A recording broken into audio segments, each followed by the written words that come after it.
Gue dulu tuh sempat ikut banyak seminar. Dan ada satu seminar yang cukup aneh sih. Seminar apa? Ada seminar keuangan gitu lah. Oh. Ya, seminar keuangan gitu. Di seminar itu jadi kita semua disuruh kumpul gitu kan, duduk. Terus lampu dimatiin. Ya, terus tiba-tiba kita semua dikelilingin sama kru-krunya. Krunya tapi pakai jaket hoodie semua. Terus yang punya seminar bilang, jangan mau kalian diperalat duit. Duit bukan Tuhan kalian. Kalian adalah Tuhannya duit. Terus kan gue kayak, oke, kita adalah Tuhannya duit. Kita adalah Tuhannya duit. Kalau begitu, tunjukkan kepada saya kalian adalah Tuhannya duit. Sekarang, keluarkan 100.000 dari dompet kalian. Saya mau duit 100.000 kalian ini, kalian bawa ke depan. Saya sudah siapkan gunting. Gunting duit 100.000 itu di depan saya. Gitu. Welcome to Talk Podcast. Let's Talk Now bersama gua Andri. Episode kali ini gua kedatangan seorang teman yang gue pertama kali kenal dia tuh di acaranya e-commerce ya, acara offline. Dan awal-awal tuh gue pikir dia tuh Ferry Irwandi. Tapi ternyata bukan. Duto Triaji. Apa kabar, bro? Alhamdulillah baik. Cuman emang muka gue cukup pasaran sih memang. Iya, yang dibilang mirip lu tuh kan Ferry. Ferry Irwandi, Haris Azhar, Iya, terus Sabdanya Zenius. Sabda Zenius, Profesor Money Heist. Banyak banget. Tapi sekarang dia ini lagi nggak ada jenggot nih, jenggotnya lagi dibabat. Gua tadi ketemu dia di depan, jenggot lupa. Ini sebenarnya usaha gue untuk supaya nggak dimirip-miripin dengan orang itu. Tapi kenapa kumis lu sisain? Iya, biar ada kayak sisanya dikit lah. Sisain, tapi jadi kayak bapak-bapak. Jadi kayak ini, atau enggak sih? Mas Adam, istri Mbak Inul. Tahu, Adam, the best Adam, ini best of the best dari semua Adam yang ada di dunia ini. Ya, gue sebetulnya niatnya tuh kayak, ya beda aja. Ternyata malah jadi pas gue liat, kok jadi kayak Mas Adam, istri Mbak Inul, gue sialan. Nah, gitu-gitu. Jadi emang sengaja gue bikin, gue habisin sebagian, gue sisain kumis. Pengen tahu aja jadi kayak gimana gitu. Tapi feeling gue lu nggak bakal lama sih. Kenapa gitu? Kenapa gitu? Kayak bapak-bapak. Emang separah itu? Separah itu? Coba, kayak bapak-bapak gak kayak gini? Ya, umur gue 30 tuh. Iya, umur gue 40, lebih kelihatan muda sama gue atau dia? Dia kan. Sialan.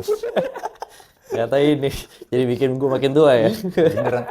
Gue tuh pernah juga numbuhin kumis kan di atas bibir kan. Gue selalu merasa jadi tua. Orang-orang yang numbuhin ini jadi tua, kecuali emang diimbangi sama jenggot ya, sama brewok, tuh lain cerita. Jadi kelihatannya sangar. Tapi kalau kumis doang, itu kayak bapak-bapak. Dan nggak kelihatan wise. Dan iya bener, lebih kelihatan mesum. Lihat deh. Lebih kelihatan Jadi mesum. kayak predator gue sekarang. Iya kan, kayak predator. Antara predator atau pedofil. Udah lah, numbuhin aja jenggot. Pokoknya abis dari podcast ini, hal pertama gue lakukan adalah cukur kumis sih. Ya, kalau lu tes cukur kumis. Itu udah paling bener toh. Please lah. Ya. Terima kasih loh dikasih tahu. Ya. Saya jadi agak insecure sekarang. Gue kan sebagai teman yang baik, gue harus kasih masukan yang positif dong. Ini kita bahas kumis gue aja sejam gimana? Kayaknya boleh. Nggak bahas kumisnya Duto. Lebih mau bahas tentang, kayak ini kan podcast gue kan harus inspiratif. Oke. Jadi pengen dengar karir journey dia. Kan dia ngakunya tuh stand up comedian. Lalu juga konten kreator. Tapi lu memang stand up comedian tuh dari tahun berapa sih? Stand up comedian kan industrinya di Indonesia masih baru. Gua tuh dari 2016. 2016, sekarang 2024. Ya, udah 8 tahun? sekitar, ya 8 tahun lah, 7 tahun, 8 tahun. Iya, Pokoknya gue mulai tuh 2016 akhir, Oktober. Oktober mulai, itu mulai pas gue masih kuliah. Gue kan kuliah di Jatinangor, di Unpad. Oh, Jatinangor? Jauh amat. Ya dapet dari situ. Gimana dong? Gimana? Kalau gue pengennya di Harvard. Cuma dari situ otak saya dan ekonomi saya. Kan gue ngomongnya jauh amat. Lu kalau ke Harvard lebih jauh dong. Oh ya pengennya di UI. Oh, pengennya di UI. Cuma kan otak saya berkata lain ya.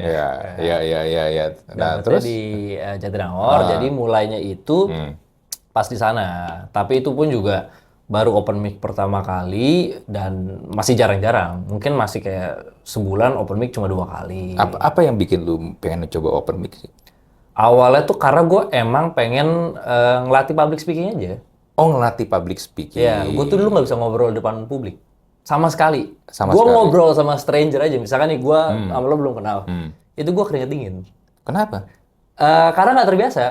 Karena pas kecil tuh gue selalu waktu gue habis buat main komputer. Oh. Ya, jadi nggak terbiasa buat kayak ngobrol sama orang, nggak terbiasa buat ketemu orang secara langsung. Jadi ketika ketemu orang atau misalkan disuruh buat presentasi di depan, udah tuh keringet dingin. Apa hitungannya? Nerd ya itu? Nerd ya. Super nerd. Super nerd. Super nerd. Gue cari pacar aja di game online pada saat itu. Di Ragnarok. Gue di Ragnarok nikah loh. Oh, Ragnarok nikah. Itu. Zaman dulu banget. Zaman dulu. Ragnarok merit di Ragnarok, tapi di real nggak tahu. Di real belum. Siapa tahu yang pegang akun ceweknya cowok. Memang setelah gue teliti, setelah nikah 5 bulan ya. Ya kalau misalkan lo lihat ada berita orang kayak, oh ternyata istri saya cowok, itu gue udah mengalami itu dari tahun berapa itu. Ya. Tapi kan tuh online game kan, nggak beneran. Kalau yang itu kan sampai malam pertama pun dia nggak tahu. Itu lebih bodoh itu. Nggak tahu. Iya, masa nggak ngecek dulu sebelumnya gitu loh. Iya, masa nggak tahu kan beda kan. Pokoknya gara-gara itu. Jadi gara-gara itu, terus akhirnya coba open mic. Dan memang dari dulu sebenarnya udah suka sama stand up, tapi suka nontonnya aja. Oh, lu suka nontonnya. Suka nontonnya, oh kok bisa nih orang lawak depan panggung sendiri. Terus orang-orang suka gitu loh. Akhirnya ya coba stand up dan untungnya pertama kali open mic pecah. Oh. Untungnya itu. Lu merasa pede, wah jokes gua lucu nih, gua bisa nih. Betul, jadinya kayak ada perasaan, oh ini yang pertama aja bisa nih. Berarti selanjutnya gampang dong. Di mana? Di comedy club mana? Kalau itu, dulu bahkan belum ada comedy club. Oh, belum ada? Belum ada. Jadi dulu tuh open mic di kafe-kafe. Jadi kafe kerjasama bikin open mic.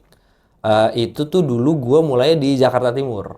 Oke, Ada salah satu kafe di Buaran namanya Finger and Chicks. Yang bahkan sekarang kafenya aja udah bangkrut.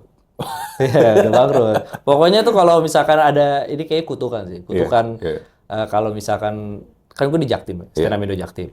Kalau stand up Indo Jaktim bikin tempat open mic, 3 bulan berikutnya kafe bangkrut. Itu kutukannya. Biasanya kayak gitu. Ada jinxnya dari Ada jinxnya di situ. Jadi biasanya, jadi pas itu kita bikin di Finger and Chicks, gue dateng, gue liat di Twitter, ada nggak nih open mic di daerah Jaktim? Kata dari situ, gue coba, alhamdulillah pecah. Minggu berikutnya coba lagi, dan open mic kedua sampai ke 10 tuh nggak lucu. Oh, malah ngebom. Ya. Tapi tempatnya sama nggak? Tempatnya beda-beda. Oh, tempatnya beda-beda. Tapi ada yang di situ lagi ngebom juga. Ngebom juga? Iya. Emang beatnya apa sih waktu itu? Dulu tuh gua ngomongin tentang ini Harry Potter. Harry Potter. Okay. Harry Potter tuh cuma bagus karena syutingnya di Inggris. Oh, oke. Ya, nama sekolahnya udah bagus kan. Hogwarts School of Witchcraft and Wizardry. Kalau di Indonesia kan jadi Sekolah Negeri Sihir Hogwarts 03 petang. Anjir. Gitu loh. 03 petang lagi. Di sekolahnya sore. Ya, gitu-gitu. Awal-awal kena tuh. Makin lama kok nggak kena. Cuman masih ada, gue masih berpegang sama, gue yang pertama kena kok. Kenapa enggak sekarang? Dan jadinya penasaran. Tapi kan itu juga mental kena banget kan ketika lu ngomong di depan, lu lempar jokes orang pada... Oh kenapa? Iya kan? Kena lagi. Iya kan? Kena banget itu. Apalagi awal-awal ya. Iya. Kalau sekarang mungkin udah lebih bisa kayak, ya namanya open mic, gue latihan. Iya, open mic sebenarnya kan basically buat nyoba ini kan, nyoba materi kan. Betul. Cuman kalau dulu itu belum bisa manage mental itu. Jadinya pas kali nggak kena, anjir, apakah gue buang-buang waktu di sini? Hidup saya tuh sebenarnya apa sih? Lagi open mic nih, open mic, tampil nggak lucu, anjing kenapa nih? Situ buka story, ngeliat teman-teman gue pada nongkrong, cing ngapain gue masih di sini ya? Astagfirullah. Udah tampil, nggak lucu, ngeliat teman-teman nongkrong, fuck, saya nggak punya masa depan.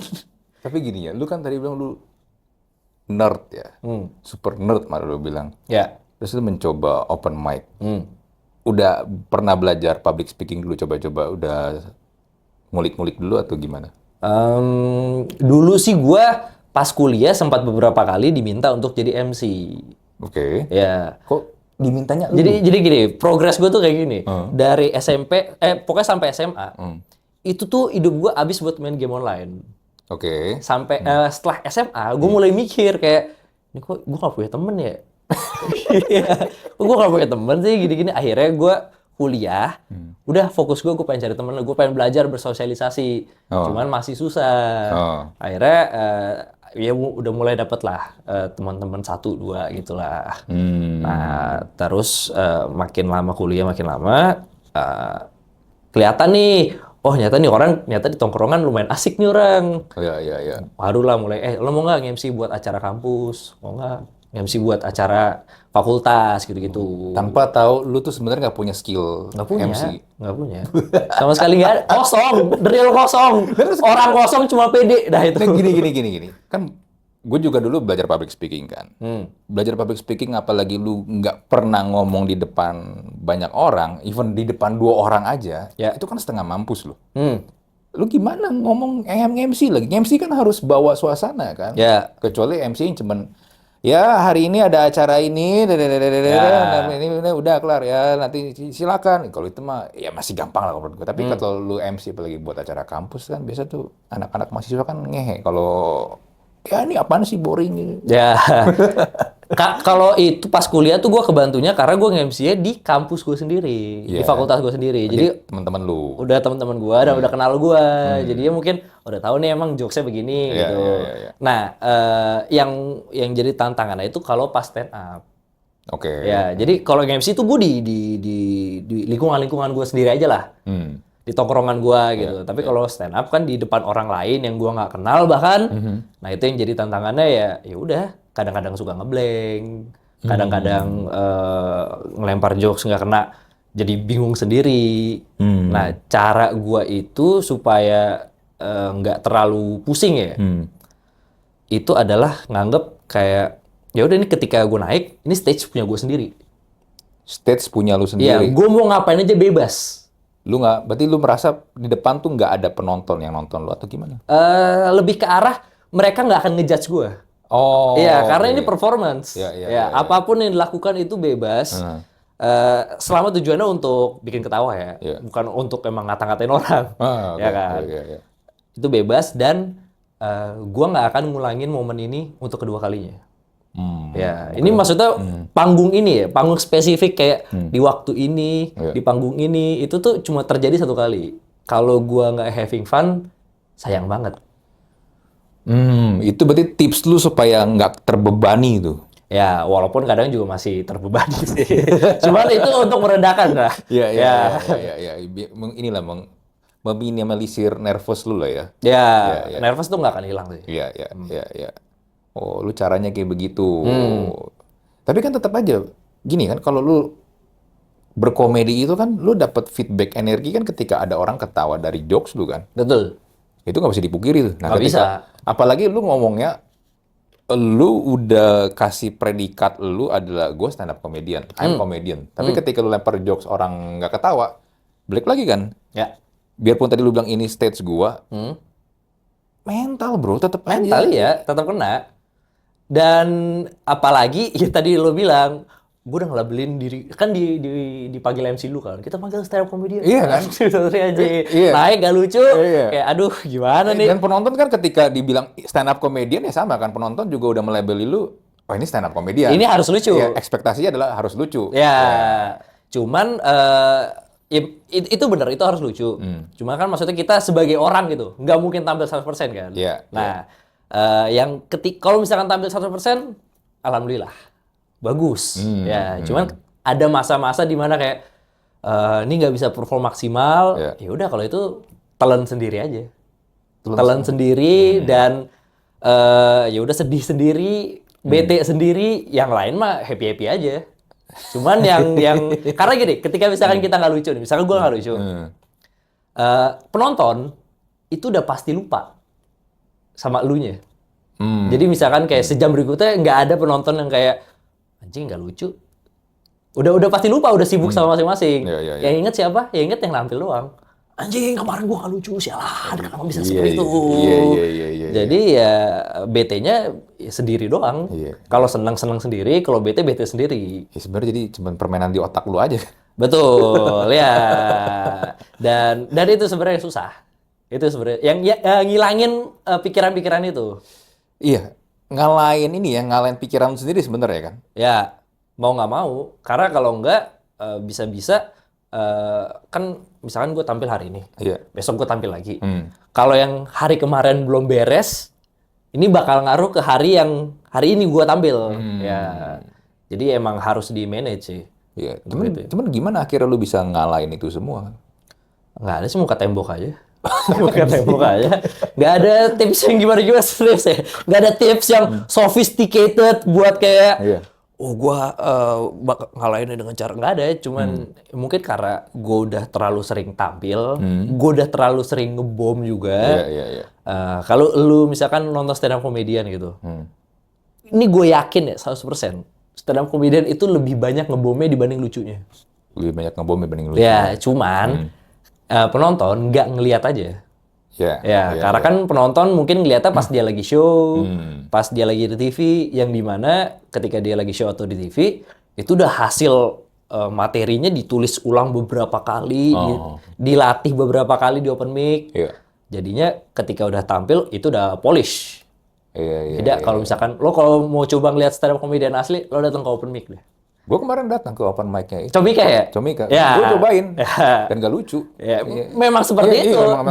Dan itu realitanya. Iya, memang realitanya. Ketika lo datang, wah, apalagi lo datang ke komunitas, itu kan lo di Comika ya? Iya. Comika itu tempat open mic paling proper.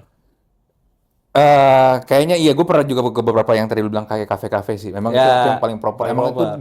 itu ruangan emang disiapin buat Tampil. buat tampil. Ya, Iya. kalau lo datang ke komunitas, yang ke kafe-kafe, sadis, Pak. Itu lebih random sih orang-orang. Sadis. Ada orang lagi tampil, tiba-tiba itu kan kafe, jadi kita nggak bisa ngelarang kafe. Iya sih. Ya, jadi bisa orang lagi tampil, tiba yang punya kafe bikin jus, nyalain blender. Terus apa kalau mesin kopi kan, kopi Ya, mesin kopi. Nah, berisik gitu-gitu. banget tuh. Ya. Atau misalkan lagi tampil, tiba-tiba ada waitress jalan depan. Gitu-gitu. Iya. Jadi mentalnya dilatihnya sebenarnya di open mic. Iya. Ya, temen gue juga nggak bisa nyalain kalau mereka nggak ketawa ya. Mungkin mereka juga nggak, kan gini, kalau jokes itu kan sebenarnya sangat berkaitan dengan reference kan. Betul. Kalau referensinya nggak masuk ke mereka, Nggak akan kena. nggak akan juga karena mereka nggak paham kan. Ya udah, gue pun kemarin juga nyobain karena sama temen lu tuh Sukrat Ya. India bersih. Iya, India bersih. Ya. India bersih. Ya. Tapi memang ya stand up comedian tuh pasti ngebom. Nggak mungkin ada stand up comedian yang selalu lucu. Itu nggak mungkin. Iya. Terus gue juga kan lihat ada beberapa yang juga ini kan, yang ya ada beberapa nama yang juga inilah yang Yang lo terkenal kenal lah, lah, yang ya. terkenal juga lah. Ya memang mereka datang emang lagi nyobain doang, Iya. bawa kertas, terus, saya salah, nggak lucu ya ternyata ya. Udah. Ya. Jadi Karena bener-bener kayak lagi latihan aja. ya, karena biasanya tuh lucunya cuma di kepala doang. Iya. Ya, iya, nulis, iya. wah lucu nih. Iya, Pas iya, dibawain, iya. nggak lucu, sialan. Ya udah tulis ulang, kayak gitu. Iya. Iya, sama kemarin ada itu, Cik Abdel juga lagi latihan kan buat Buat spesialnya dia, Iya, 54 ya? Iya, sama dia juga gitu. Kayak gitu nih. Kurang nih kayaknya nih. dia ngomong aja gitu. Ya emang kayak gitu. Iya. Ya cuman kalau buat gue ya, karena gue juga ya gue nggak mungkin bukan stand up comedian, tapi gue ngonten, gue performers juga. Kayak misalnya MC atau ada acara-acara seminar atau apapun, gue tahu lah gimana cara teknik nguasain panggung kan. Ya. Buat gue nggak masalah lah, ya kan, karena gue juga cobain aja lah. Tapi kan balik lagi ya, buat orang-orang yang gue pengen jadi stand up comedian nih, gue pengen misalnya dewa dia adalah Radit atau Panji ya, atau Ernest, itu kan bro banget kan, Beban banget. Bisa dia nggak mau naik lagi, Apalagi kalau dibayar. Iya. Stand up comedian nih, kalau misalkan tampil, dibayar, terus gak lucu, wah itu dapat duitnya berasa hasil nipu, Pak.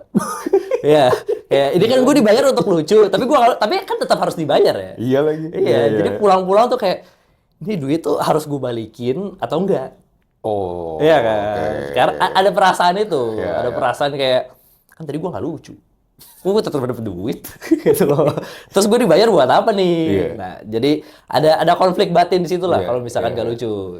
Ya cuma gini, kan susah ya kalau misalnya lu datang ke tempat open mic nih ya, atau show lah, kan kadang-kadang audiensnya itu kan nggak bisa lu tebak dari Betul. latar belakang yang kayak gimana kan. Mungkin kalau gue lempar jokes tentang startup atau korporat, mungkin kalau audiens gue adalah Morsfam, ya kan followers e-commerce, mereka pasti ketawa tuh. Gue yakin 99% mereka pasti ketawa karena jokesnya relate sama mereka. Tapi kayak misalnya kemarin gue lempar ke orang-orang yang nonton open mic di tempatnya Panji di Comika, nggak relate karena mungkin mereka bukan kantoran. Mereka bukan orang kantoran. Ya kan? Atau mungkin mereka kantoran tapi nggak ada keresahan ke situ. Iya, itu juga. Nah, itu ngerabanya kan susah, bro. Ngerabanya susah.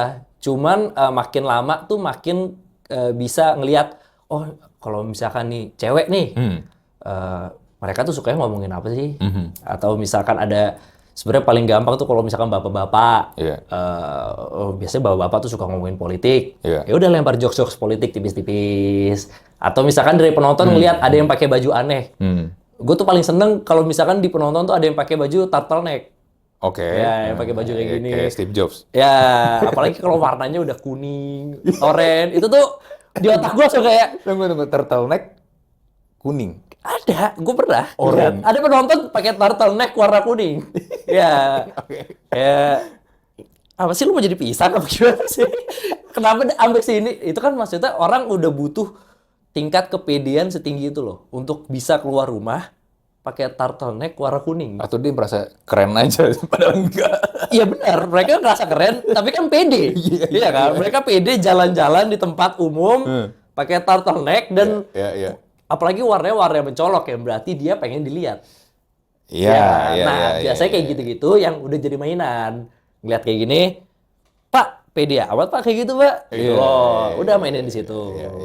Dan biasanya mulainya dengan yang ngobrol sama penonton dulu, supaya tahu nih orang tuh seperti apa, gitu-gitu biasanya buat ngerabanya. Iya, itu juga bisa gue lakukan tuh kalau misalnya lagi nge-MC atau gue jadi speaker gitu ya. Tapi kan bedanya konteksnya balik lagi, bro. Gue mungkin pengen interaksi karena ya udah gue pengen interaksi dulu aja, engage sama audience. Tapi kan gue nggak lagi ngelucu tuh. Betul. Ya kan. Mungkin gue lagi ada sesi atau lagi ada topik yang mau lagi mesti di-share ke mereka kan. It's a different things loh. Karena akhirnya kan lu kan udah nyiapin beat nih. Betul. Nah, lu ngelihat audiensnya dan beat yang lu siapin, wah kayaknya nggak nyambung nih. Lu tetap nekat atau gimana? Tergantung mood gua.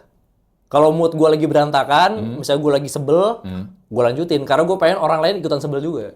Ya, gua nggak mau sebel sendirian. Ya, tapi kalau misalkan gua lagi kayak lagi pengen happy aja, ya udah gua kalau di stand up tuh ada namanya bomb slide. Oke. Jadi kalau nggak lucu, ya udah ngaku aja. Sorry, beat gue nggak kena. Itu biasanya dapat ketawa dari situ. Jadi untuk hidupin suasana lah. Iya. Lu ngaku kalau lu nggak lucu. Betul. Ini salah tulis nih, sorry bang, gitu. Atau kayak ini udah gue tulis 2 minggu loh. Lu masa pada nggak ketawa? Emang kurang ajar lo semua, gitu-gitu biasanya. Tapi itu ya balik lagi tergantung mood. Dan biasanya kan kalau komik gitu, ketika tampil, apalagi udah di Comika tuh biasanya tempat untuk open mic yang komik-komik yang udah nyiapin sebenarnya. Jadi ketika udah tampil di sana, itu komik-komik udah nulis dan itu udah di trimming, bukan yang baru kepikiran, tapi udah kayak dilatih di beberapa tempat, bawain di Comika, jadi udah ibaratnya 50% jadi lah. Nggak nol banget, tapi ada juga yang nol banget. Biasanya kayak gitu-gitu. Iya. Oh gitu. Caranya lu seperti itu berarti ya, buat ngatasinnya ya. Buat ngatasinnya ya mau nggak mau persiapan sih, planning. Kan kalau ada orang bilang kalau perang tuh 50% peperangan tuh udah dimenangin ketika lo udah planning. Ya kan? Nah, biasanya di situ. Jadi ngobrol dulu sama orang-orang, udah nyiapin nih, gue mau setlist. Gue nyiapin setlist nih, oke di setlist tuh gue bakal ngomong ini. Kalau ini nggak kena, gue ngomong ini. Terus gue nanya penonton, kalau penonton jawab A, gue bakal jawab ini. Kalau penonton jawab B, gue bakal jawab ini. Gitu-gitu. Sampai segitunya ya nyiapin nih? Mau nggak mau. Kalau pengen dapetin ketawa yang beruntun gitu loh. Kayak mau nggak mau harus ada backup plan-nya. Berarti ketawa itu mahal? Murah ketawa. Yang mahal tuh kalau misalkan bisa bikin ketawa 10 menit. Itu baru tuh dibayar mahal. Kalau bikin ketawa biasa aja kan sebenarnya ya di tongkrongan kan itu cukup mudah kan. Iya. Tapi kalau misalkan bisa nih proven lo punya materi 10 menit dan itu bener-bener bikin ketawa terus-terusan, itu baru dibayar mahal. Iya. Ketawa yang istilahnya apa? Yang pecah ya istilahnya ya. Bukan ketawanya jangan. Gitu. Ya, bukan ketawa respect. Ya, bukan ketawa Ada orang respect. bener, ada ketawa respect. Ada ketawa respect. Gue respect karena lu Sebenarnya ketawa respect itu ketawa karir. Iya, Iya kan? you just try. Iya, Karena orang cuma dia pengen adalah ya menghargai. Iya, cuma pengen menghargai yang ada di depan aja kan. Nah, sebenarnya itu cukup melatih gue loh untuk di stand up. Oke. Stand up kan gue juga dulu ngantor kan. Iya, lu dulu ngantor. Iya, iya. Pengalaman gue di stand up tuh membantu ketawa karir gue. Ya, kayak, bapak lucu banget. Iya, apa? Punchline dapat dari mana coba? Gitu. Apalagi orang-orang di kantor kan tahu gue stand up kan. Jadi ketika gue sosokan ketawa karir gitu, mereka dapat validasi lebih. Wih, gue bisa bikin ketawa stand up komedian. Oh gitu. Ya, ada gitu-gitu. Oh iya, bapak lucu banget. Bapak nggak mau coba open mic, Pak? Gitu. Lu jebak orang lu, serius open mic. Kok saya tidak lucu di sini, nggak ada yang ketawa. Ya, justru di open mic gue balikin, ini orang emang bos gue lucu di kantor doang nih. Gitu-gitu. Ih, jebak orang namanya. Jeblosin. Iya. Tapi itu ngantor dulu ya? Kantor gua kemarin ngintip LinkedIn lu pernah kerja di beberapa perusahaan. Lihat LinkedIn gua. Iya. Ya. Ada, tapi kebanyakan produk, project ya, lebih ke produk dan project manager ya. Betul. Tapi sempat ada itu, headhunter. Sempat ada headhunter. Gimana lu bisa jadi headhunter? Kalau lu kuliah apa sih? Gue teknik geologi. Geologis gue. Teknik geologi. Jadi produk. Ya. Tapi susah sih emang kerjaan kalau cari ini ya, lulusan teknik geologi. Susah, karena pas gue kan lulus itu tahun 2017. Itu masa di mana industri minyak di Indonesia lagi jeblok. Ya, tahun segitu ya itu. Ya kan, lagi jeblok-jebloknya. Terus gue nganggur tuh kurang lebih setahun. Nganggur kurang lebih setahun, akhirnya kayak ya udahlah, gue nggak usah di geologi, nggak usah di perminyakan, nggak apa-apa. Akhirnya gue apply di ada platform cari kerja ya, kayak misalkan Glints dan lain-lain. Gue apply di sana, apapun yang ada di sana gue apply semua. Akhirnya nyangkut itu adalah dari perusahaan startup namanya Ekrut. Oke, Headhunter. Ya, sebenarnya mereka bilangnya tuh rekrutmen konsultan lah. Ya, pokoknya ada konsultannya tuh kayak, wah ini keren nih jadi konsultan nih. Intinya sebenarnya lu nyari klien. Betul. Ya. Akhirnya udah gue interview, diterima lah. Akhirnya di situ baru mulai belajar. Oh, ternyata ini namanya headhunter. Oh, ternyata kerjanya seperti ini. Nah, di situ tuh awalnya gue niatnya kayak bentar doang. Tapi ngelihat, ternyata industri tech tuh seru loh. Industri tech tuh menarik, dan kebetulan gue kan memang dari dulu kerjaan gue main komputer ya. Jadi cukup relate gue. Apakah ini memang industri saya? Gitu. Nah, tapi gue nggak mau selamanya jadi headhunter. Oke. Nah, jadi kan itu gue setahun di sana ya. Setahun di sana. 3 bulan pertama tuh gue kerja serius. 3 bulan pertama lu kerja serius? Kerja serius. Ya 6 bulan lah. Kalau misalkan 3 bulan pertama probation, 3 bulan berikutnya kerja serius tuh kayak bener, wah saya adalah headhunter sejati. Saya akan menjadi headhunter terbaik. Itu lu udah stand up tuh? Udah stand up. Jadi gue siangnya ngantor, malamnya open mic. Selalu gitu. Seminggu 4 kali 5 kali kayak gitu lah. Oh, berarti lu seminggu, hampir tiap hari ya? Hampir tiap hari. Iya. Nah, sampai akhirnya pas sudah cukup lama di headhunter itu, mulai berubah tuh mindset-nya. Gue mau ganti pekerjaan. Jadi gue cari nih dari semua pekerjaan tech ini, mana pekerjaan yang gajinya gede, tapi kerjanya paling slow. Yang paling gede dan paling slow. Ya, gajinya gede, tapi paling slow nih kerjaannya nih kayaknya. Dapatlah product manager, gue lihat. Wah, gaji gede-gede nih product manager. Tapi kan product manager tidak slow kerjaannya. Setelah masuk, gue tahu. Sebelum gue masuk, gue kelihatan kayak, ini cuma manage orang doang, mas susahnya apa? Gitu-gitu kan. Cuma ngatur timeline, ya elah bisa gue begini mah. Akhirnya udah, setelah itu mulai apply jadi product manager. Terima satu. Dulu tuh gue jadi kayak vendor buat BUMN. Oke, vendor buat BUMN. Iya. Ini yang lu sering dijadiin beat lu itu stand up di town hall itu di company yang mana? Itu abis gue pindah dari yang vendor BUMN itu. Ada namanya Octagon. Oh. Jadi mereka tuh adalah, ya sebenarnya mereka tuh e-commerce. Awalnya jualan kamera. Iya, jual kamera, bener. Betul, ya kan? Awalnya jual kamera, mereka pivot jadi e-commerce. Ya mungkin ada kesalahan manage atau gimana-gimana, ya akhirnya down, bangkrut. Oh, udah nggak ada ya sekarang ya? Kayaknya sekarang sisa LinkedIn doang deh. Sisa LinkedIn-nya doang. Company udah nggak ada? Nggak tahu gue, Oh. jujur ya. Pokoknya gue cabut tuh pas abis yang di PHK itu, nggak lama. Jadi yang pas di PHK itu, gue tuh nggak ikut di purge out, ibaratnya. Nggak ikut disuruh resign. Iya. Tapi gue dipindahin jabatan, jadi gue lupa namanya apa. Tugasnya itu adalah mencegah perusahaan ini bangkrut. Jadi gue ngurusin bisnisnya, gue ngurusin tech-nya, gue ngurusin sales-nya dan lain-lain. Terus gue mikir, anjing gue kan bukan bos. Gue kan bukan CEO, kenapa gue harus bertanggung jawab sama kebangkrutan perusahaan ini? Iya, makanya gue bingung. Lu bilang tugasnya adalah menjaga supaya perusahaan tidak bangkrut. Ya, Tapi perusahaannya udah mau bangkrut. perusahaan orang udah PHK rame-rame. Itu tinggal berapa orang mungkin? Sisa mungkin dari awalnya 80, 90, sisa 20. Oh. Ya, sisa 20. Dan ya udah gue harus menjaga supaya gimana caranya kita bisa lolos dari kebangkrutan ini. Dan bos gue pada saat itu ya bilang kayak gitu kan. Terus ya udah gue mikir, itu kan tugas elu sialan. Kenapa jadi tugas gue? Terus lo ngapain? Lemparnya ke lu. Iya, mending kalau gaji gue Naik. setara gaji lu. Iya. Gaji gue kan karyawan biasa, ngapain gue capek-capek? Akhirnya gue apply kerja lagi, dapatlah perusahaan lain. Gitu. Oh. Akhirnya bangkrut juga kan? Akhirnya kayak bangkrut juga. Gue nggak tahu sejujurnya. Cuman gue terakhir lewat kantornya, udah nggak ada kantornya. Udah nggak ada. Udah nggak ada. Entah itu pindah kantor, entah memang ya udah hilang aja. Tapi itu random banget ya ide. Lu mau nge-cut orang banyak, tapi suruh orang juga stand up itu. Cara berpikirnya tuh gimana? Gue nggak nyampe otak gue gitu loh. Memang agak aneh. Gue juga nggak paham kenapa. Iya kan? Gue juga nggak paham.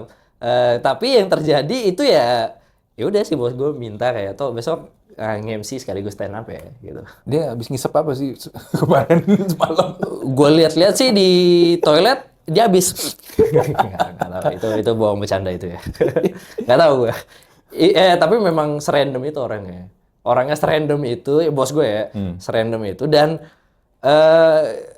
kayaknya dia nggak ngerti stand up itu apa. Jadi dipikirnya ya udah kayak lu ngebadut aja lah di depan gitu. Distract orang-orang ini dari masalah sebenarnya. Ya kan nggak gitu juga caranya kan. Karena kan gini, kalau misalnya istilah ini di digital marketing ya, CTA lu adalah mencat orang kan. Betul. Ya. CTA lu tuh mencat orang. Ya. Lu mau distract semacam apapun, tetap aja kan ujung-ujungnya ya udah kalian harus keluar dari ini karena dipecat. Iya kan? Ya. Apa gunanya stand up komedi ya? Tapi mungkin gunanya supaya orang keselnya ke gua. Oh. Iya, ngedistract itunya kayak ini orang ngapain sih? Kita lagi di PHK bareng-bareng gini, kita Dia lagi malah sedih-sedihan. malah Dia malah lucu-lucu sialannya orang. Pokoknya habis ini kita pukulin orang. Nah, mungkin ada perasaan-perasaan gitunya. Oh, Nah, oke. jadi ya. Jago ya dia buat lempar-lempar tanggung jawab ya? Oh jago banget sih gitu. Gitu. Tapi ya itu gue tampil kayak berapa menit ya? 20 menit gue tampil di sana untuk stand up itu. Oke. Cuman kayaknya gue cuma bertahan 10 menit sih. Oke. Udah nggak kuat gue. Karena terlepas dari itu nggak lucu di sananya. Iya. Plus ada tekanan batin.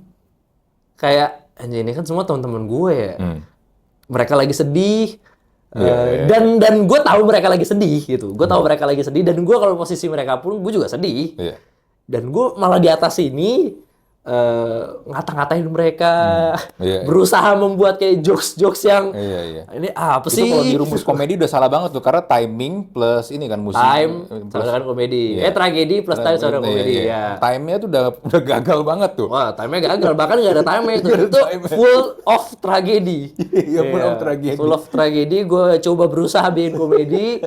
Kayak, ini kayaknya gue yang asshole dari sini gitu loh. Ada perasaan kayak gitu. Jadinya kayak, nggak usah lah gitu. Akhirnya 10 menit. Harusnya 20 menit. 10 menit selesai, gue udah cabut. Nggak kuat bro. Nggak kuat. Itu random banget sih. Itu random tuh. Ya. Ya, terus akhirnya lu pindah karena ini kan di tempat baru dapat kerjaan baru deh. Ya. Oke, berapa tahun jadi akhirnya? Di mana nih? Di tempat setelah yang Octagon itu. 2 tahun. 2 tahun. Itu mungkin tempat gue yang paling happy sih. Oh, paling happy. Ya, paling happy. Kerjaannya sesuai yang gue mau, terus secara load kerja juga enak menurut gue. Dan semua orang di sana tuh, terutama CEO-nya ya, itu cukup suportif sama gue. Maksudnya gue sebagai stand up comedian. Jadi kadang tuh kalau misalkan gue ada, tampil di mana gitu, terus harus harus standby di tempatnya itu dari jam 5, itu gue nggak apa-apa banget dibolehin. Ya udah, nggak apa-apa tuh, cabut duluan aja. Oh. Nggak apa-apa banget. Jadi happy, gue sangat happy di sana. Dan itu gue paling lama 2 tahun kayaknya. Gue nggak pernah ngantor lebih dari setahun sebenarnya. Oh gitu. Kecuali di situ ya. Saya kan maksudnya sangat menyukai new offering ya.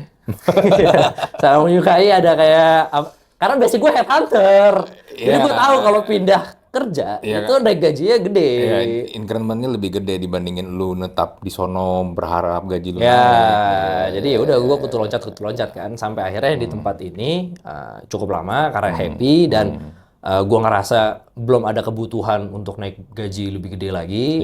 Jadi ya udah sana lama sampai akhirnya kayaknya setelah 2 tahun gue pindah lagi ke, tapi kalau ini udah pindah bidang dan ini nggak ada di LinkedIn. Oh, nggak ada LinkedIn? Nggak ada LinkedIn. Apa tuh? Gue jadi kreatif supervisor di Cameo Project. Oh, di Cameo. Jadi gue dari yang kantor ini ditarik sama Cameo. Mau nggak tau jadi kreatif supervisornya di Cameo? Karena kan Cameo kan sempat mati ya. Sempat berapa lama nggak aktif gitu kan? Ya, nah gara-gara itu mereka tuh akhirnya dicaplok sama MNC. Oke. Nah, akhirnya suruh gabung sana, mau nggak? Akhirnya ya udah gue yain, karena gue memang udah kepikiran, wah gue stand up full aja ya. Tapi masih terlalu takut gitu loh. Masih terlalu takut untuk kayak gambling. Oke, gue full time stand up. Akhirnya ngambil yang tipis-tipis dulu aja, jadi tim kreatif gitu-gitu loh. Ya udah, gue pindah ke Cameo, cuma 6 bulan ya. Cuma 6 bulan. Ya, cuma 6 bulan. Habis itu baru cabut. Udah sampai sekarang akhirnya full time stand up. Kenapa akhirnya lu memutuskan full time? Udah cukup kah income-nya dari stand up atau? Dibilang cukup sih, kalau awal-awal enggak lah. Tapi kenapa alasannya itu karena saya ibarat apa ya, kasarnya. Bukan dipecat. Lebih ke arah diminta untuk resign secara sepihak. Anjing, jadi kayak Dipaksa resign? podcast di Snacker gini kita. Apa istilahnya? Gardening leave? Ya, enggak, tapi memang itu salah gue sih. Jadi pas gue kan tadi gue bilang, kami itu kan punya MNC ya. Nah, pada saat itu tuh gue pada saat di MNC, gue juga berdiri di 2 kaki. Oke. Gue tuh jadi hostnya di narasi. Oh. Ya, gue jadi host di narasi buat konten untuk mereka, sedangkan gue di MNC. Iya. Kalau itu udah ada kayak konflik of interest juga kan. Iya. Dari orang MNC bilang kayak, "Tok, nggak boleh seperti ini bla bla bla bla bla bla." Akhirnya udah gue bilang, "Ya udah ini terakhir kok gue kayak gini." Tapi itu masih lanjut terus. Sampai akhirnya gue tuh ini dapat golden ticket Suci. Gue nggak pernah ikutan Suci sebelumnya. Gue 7 tahun stand up nggak pernah ikutan Suci, nggak pernah daftar. Tiba-tiba tahun lalu kepikiran aja pengen kayak tes kali ya. Gitu loh. Lu Suci 10 ya? Suci 10. Akhirnya cobain. Ternyata dapat golden ticket. Wah, udah tuh seneng kan. Orang-orang kantor gue tahu. Orang-orang kantor gue tahu, nyampe lah ke HRD-nya. Suci kan juga ada beda TV itu. Betul. Itu masalah utamanya. Karena kan Suci Kompas ya. Itu kompetitor MNC lagi. Iya. Nah, udah akhirnya ya udah masalahnya di situ. Jadi Tok, kan kita kemarin udah bilang nih Tok. Lo narasi bilang terakhir. Sekarang lo ikutan Kompas. Lo emang suka cari masalah sama kita ya. Gini. Emang nggak bisa ini ya didamain dengan lu nyanyi lagu Mars gitu? Mas Prindo. Siapa tahu. Itu udah bukan perdamaian. Itu udah kewajiban di sana. Ya, Tiap pagi harus nyanyi. Tiap pagi pasti disetel. Ya. Ya, memang di situ jatuhnya kayak sekte. Kayak cult gitu di sana. Jadi maaf ya Pak, Ya, maaf Pak. Saya tahu Bapak sekeluarga lagi nyalek semua. Iya Pak. Sukses Pak. Mantap nyalek ya. Nah, yaudah akhirnya di situ baru dikasih kayak, Tok ini kayaknya lo udah kelewatan itu, udah offside nih. Ya, kalau yang narasi kemarin kita masih maklumin lah. Yeah. Tapi kalau sekarang kayaknya lo udah offside. Jadi udah, nih lo pilih lo mau lanjut kerja di sini atau ya udah lo ikutan Suci aja. Karena kan Suci awal-awal harus karantina. Oh iya. Pre-show harus karantina, terus gue mikir kayaknya ini saat gue mengejar passion deh. Yes. Gitu kan. Kebetulan pada saat itu gue emang lagi sering-sering dengerin Mary Riana sih. Oh, iya. motivasi tuh. Saat Anda mengejar passion, ya, mau sampai kapan Anda hidup seperti ini? Wah, kayaknya gue mikir, oke. Lu ikut seminar ya? Dulu sempat. Bayar kan? Bayar. Gue dulu tuh sempat ikut banyak seminar. Dan ada satu seminar yang cukup aneh sih. Dan sekarang yang punya seminar itu jadi teman gue. Apa seminar apa? Ada seminar keuangan gitu lah. Ya, seminar keuangan gitu. Intinya adalah yang aneh dari seminar itu adalah di seminar itu jadi kita semua disuruh kumpul gitu kan, duduk, terus lampu dimatiin. Ya, terus tiba-tiba kita semua dikelilingin sama kru-krunya. Krunya tapi pakai jaket hoodie semua. Ini gue nggak ada yang gue lebih-lebihin sama sekali. Demi Allah seperti ini. Krunya pakai hoodie semua ngelilingin kita. Terus yang punya seminar bilang, jangan mau kalian diperalat duit. Duit bukan Tuhan kalian. Kalian adalah Tuhannya duit. Gitu. Terus kan gue kayak, oke, kita adalah Tuhannya duit. Kita adalah Tuhannya duit. Terus kalian percaya tidak? Kalian adalah Tuhannya duit, kata yang punya seminar gitu. Percaya. Kalau begitu, tunjukkan kepada saya kalian adalah Tuhannya duit. Sekarang, keluarkan 100.000 dari dompet kalian. Udah, keluarin duit. 100.000 itu semuanya. Saya mau duit 100.000 kalian ini, kalian bawa ke depan. Saya sudah siapkan gunting. Gunting duit 100.000 itu di depan saya. Gitu. Udah kan, kayak, kok kita jadi gunting duit nih, anjing sayang banget kan. Kayaknya gue jadi dewa duit kayak segini-gini nyaman. Terus kan langsung pada kayak, wah gak ada yang mau. Nah, terus tiba-tiba orang yang sekitar ini, staff-staff ini, pada ngeluarin gunting juga. Kalau kalian tidak mau, staff saya akan maju kepada kalian dan menggunting duit kalian. Saat itu juga, wah, staffnya makin lama makin deket. Makin panik kan. Kayak anjir, ini duit gue digunting nih. Akhirnya ya udahlah 100.000. Ya udahlah kita akhirnya maju ke depan semua, maju ke depan dengan perasaan kayak ini gue bener gak sih ikut gini? Ini gue ikut seminar apa ikut sekte sih? Udah tuh. Tapi itu uang beneran. Uang beneran, uang kita sendiri. Uang kita sendiri. Iya, bukan uang yang disiapin nih, ntar ada duit 100.000, ntar duit. Enggak. Kita bahkan nggak tahu ada begituan. Gue cuma pengen tahu gimana sih cara ngatur keuangan gitu loh. Gimana sih caranya untuk financial planning gitu loh. Kenapa gue jadi tiba-tiba disuruh untuk gunting? Itu aja udah melanggar financial planning loh. Iya. Terus. Udah tuh akhirnya maju ke depan, baris gitu kan. Sampai akhirnya orang pertama nih, ada yang paling depan. Orang pertama ngasih duitnya 100.000, terus udah pas orang itu ngasih 100.000, terus dipegang sama yang punya acara kan, pegang gini, set, terus diangkat 100.000 ya. Ini adalah tanda kalau kalian sudah menjadi Tuhannya uang. Selamat kepada kalian, selamat telah menjadi Tuhannya uang. Pas ngomong kayak gitu, di kanan kiri, di belakang semua itu, ada konfeti, Pak. Cetar. Terus keluar duit 5.000 semua gitu. Jadi turun dari atas 5.000. Turun kayak hujan. Weh, selamat kalian telah menjadi Tuhan uang. Sekarang ambil uang sebanyak-banyaknya. Udah bilang, ini demi Allah nggak ada yang gua karang-karang. Demi Allah. Nggak ada yang gua karang-karang. Abis dari situ kayak, ini tuh acara apaan sih? Jadi dia tujuannya buat apa emang itu? Ya, untuk supaya Anda menjadi Tuhannya uang. Gitu. Anda tahu bagaimana cara menjadi Tuhannya uang. Tapi duitnya digunting nggak akhirnya? Nggak digunting. Nggak ada yang digunting. Itu katanya untuk ngetes seberapa berani, seberapa penting lo nganggap uang gitu loh. Ya, uang itu nggak penting. Itu nggak gitu. penting. Kayaknya sih pesan yang ingin disampaikan itu ya. Iya. Ya, atau nggak mungkin emang dia psycho aja, nggak tahu juga. Iya. Tapi dia kayak tahu sih, kalau lu sampai gunting uang, itu kan melanggar peraturan. Betul, iya. Itu bisa ditangkep. Betul, iya benar, ya. Maksudnya itu juga benar sih kayaknya ya. Kayaknya juga dia masih ada ketakutan itu. Akhirnya gak jadi digunting. Dan aneh aja gitu gue mikirnya kayak, gue kan di sini biar maksudnya datang seminar itu buat makin kaya ya. Iya. Kalau gue gunting kan makin miskin gue. Makin nggak punya uang gue. Gitu-gitu. Akhirnya karena tadi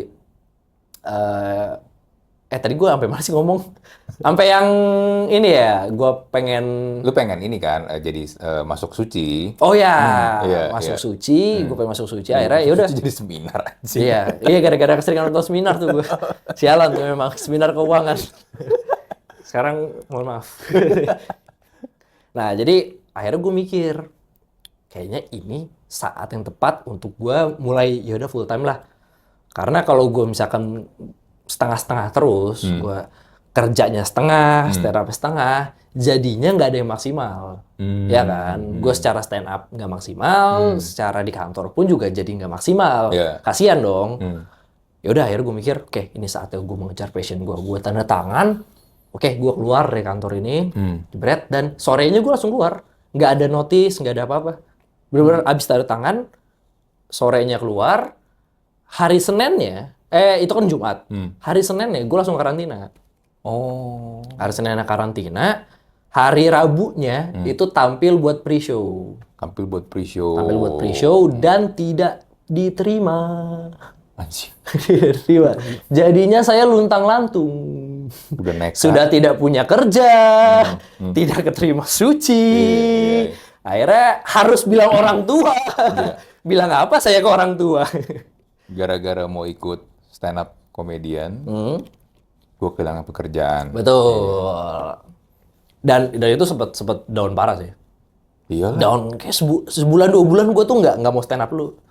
Bener-bener kayak ini tuh bener gak sih jalan yang gue ambil? Iya. Nah akhirnya setelah baru dari situ, coba stand up lagi, coba yaudahlah, gue fokusin di sini aja, gue mulai rajin. Jadi sebelum gue resign pun gue juga udah mulai sering bikin konten kan. Tapi angin-anginan, maksudnya kayak seminggu sekali, atau 2 minggu sekali. Nah setelah resign, ini kan gue udah gak ada kerjaan lain. Udahlah gue coba bikin konten terus-terusan, gue stand up terus-terusan, dan alhamdulillah ternyata sekarang jauh lebih menyenangkan dibanding gue dulu ngantor. Ya, secara penghasilan dan kepuasan ya. Secara penghasilan dan kepuasan. Ya, Lebih gede. lebih gede. Oh. Kalau sekarang, kalau lo tanya gue pas sebulan habis resign mah nggak ada duit gue. Ya iya itu kan justru, itu yang bermasalah. Itu yang bermasalah. Dan apalagi kan maksudnya keluarga gue tuh bukan keluarga yang apa ya, ibaratnya bukan yang progresif lah. Sangat konservatif, sangat kayak kerja itu harus Di kantor. Dan kalau bisa PNS. Atau nggak BUMN. Nah, tipikal lah ya. Ketika gue bilang kayak, oke, gue stand up comedian, apa itu pekerjaan tidak jelas? Apa itu? Tidak. Enggak, jangan. Ini mendingan ibu daftar ini, ada pembukaan PNS. Gitu-gitu. Jadi setiap hari itu gue harus beradu argumen dengan itu permintaan untuk ini BUMN ini bagus, ini PNS bagus, mantap, gitu. Di keluarga, kalau di rumah ada tuntutan dari keluarga, di kepala lu juga, ini gue bener gak ya kayak gini ya? Udah gak bisa nyanyi lagu Mars lagi. Nggak bisa lagi kan tuh, padahal itu gue paling seneng lagu itu tuh, apalagi di stand up itu, karena kan stand up itu gagal dan suksesnya tuh cepet, bisa tiap hari. Misalkan gini, kan gue stand up seminggu 5 kali. Bisa satu hari, misalkan Senin. Senin tuh gue ngebom, misalkan. Selasa gue pecah. Rabu ngebom lagi. Kamis pecah lagi. Jadi tuh naik turun. Misalkan abis ngebom gue langsung kayak, kayaknya ini bukan jalan gue deh. Kayaknya ini nggak bisa. Besoknya pecah, wah ini jalan gue nih. Besok lagi ngebom, aduh kayaknya bukan jalan gue deh. Jadi cepat berubah kayak gitu. Tapi untungnya adalah jadi belajar untuk gagal tiap hari. Jadi terbiasalah sama gagal-gagal kayak gitu. Tapi memang rata-rata kalau lu mencoba menjadi seorang performer ya, apapun itu bentuknya, nggak hanya cuma stand up comedy, ya itu kan pasti akan lu alami kan. Nggak semua konten lu, nggak semua materi lu itu bakal naik, bakal pecah semua. Nggak mungkin setiap lu keluarin sesuatu itu bagus. Itu nggak mungkin. Iya. Makanya kalau menurut gue ya, akhirnya ketika lu memang, ya lu berproses ya, kayak misal lu berproses tuh dalam seminggu bisa 5 kali stand up, bisa sehari ngebom, sehari pecah, atau mungkin sisa bisa ngebom terus.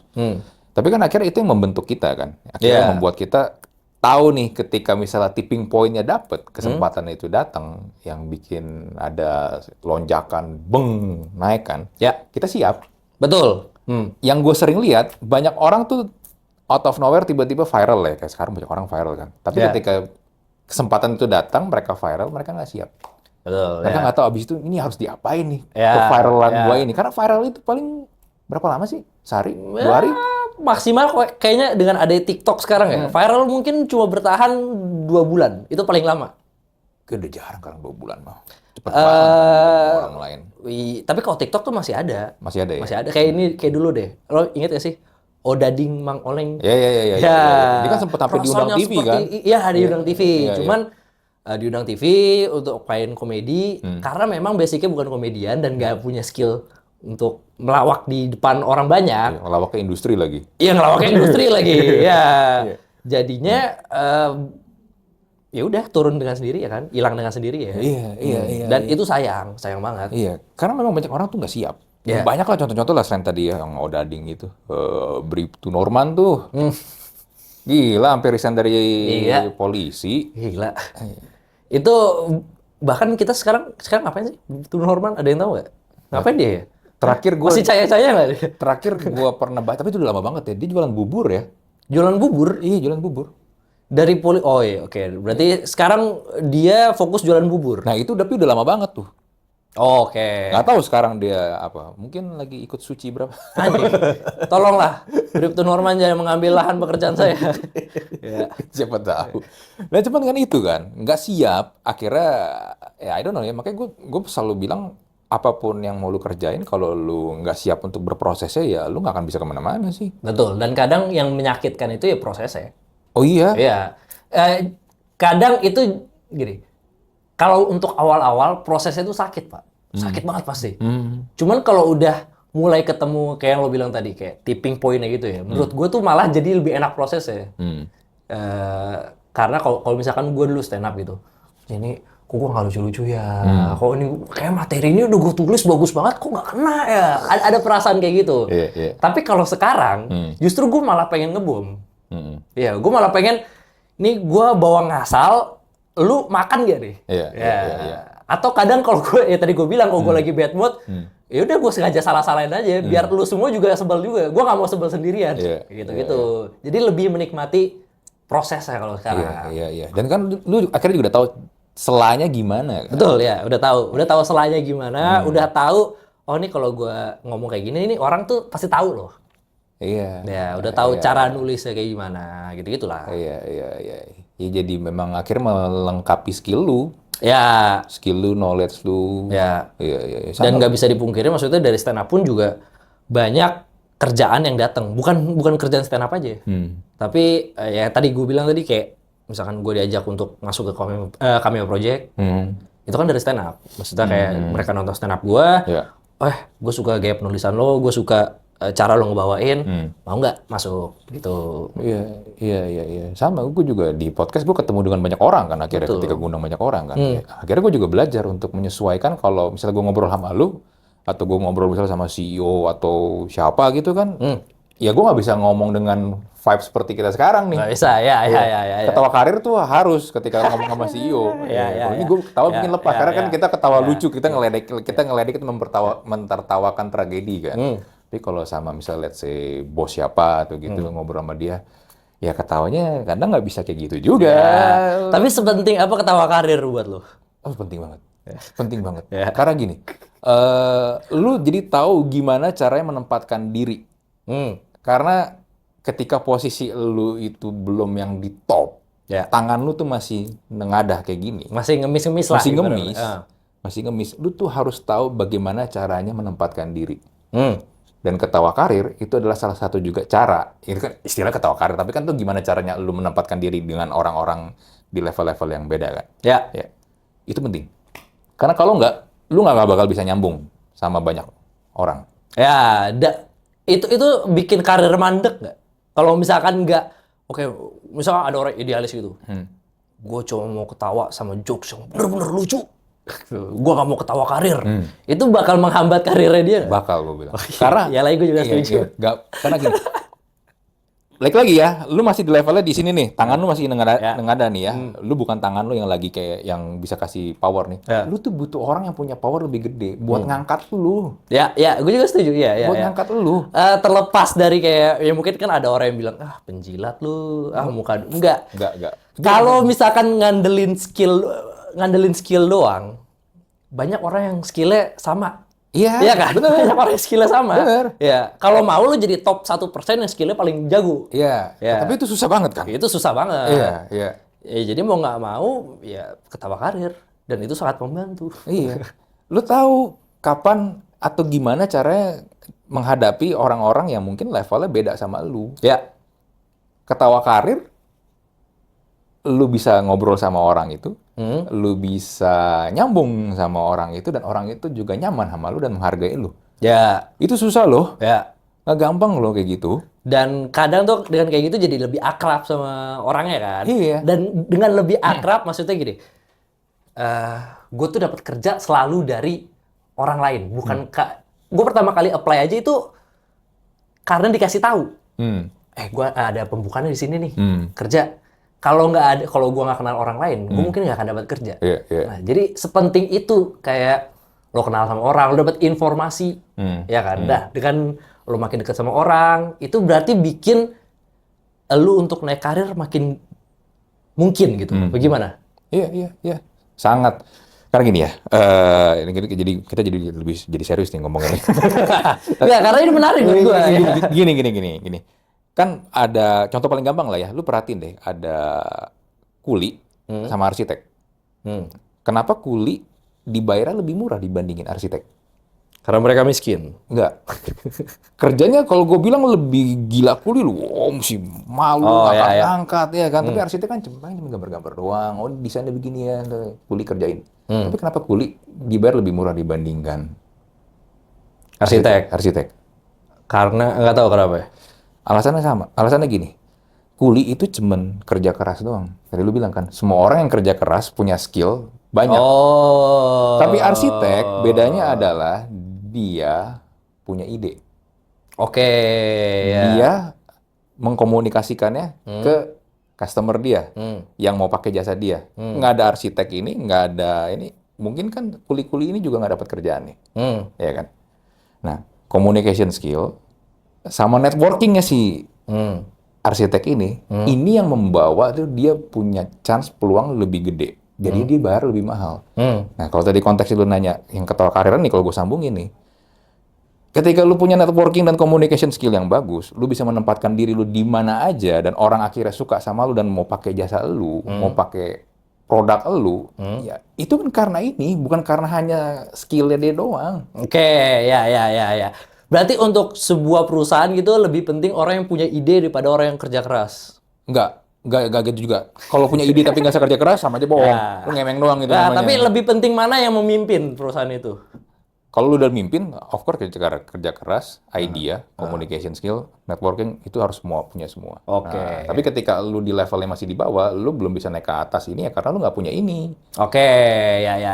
Oke. Itu kalau menurut gua. Jadi ya kalau lu bilang, oh kok si ini naiknya cepet banget gajinya dinaikin, gua enggak. Ya mungkin lu nggak kepikiran sampai gitu loh. Ya, Mindset lu tuh nggak growth, lu cuman fix mindset, gue kerja keras pokoknya nanti gue bakal bisa karir gue cepet naik. Ya, atau nggak mungkin memang lu nggak sejago itu. Itu juga bisa. Itu juga ada kemungkinan itu loh. Itu juga bisa. Orang kan maksudnya suka kayak overestimate kemampuannya sendiri kan. Iya. Gue jago banget. Enggak, lu nggak sejago itu. Iya. Bener. Banyak kayak gitu. Gue pernah ada bos, dia Chief Marketing Officer.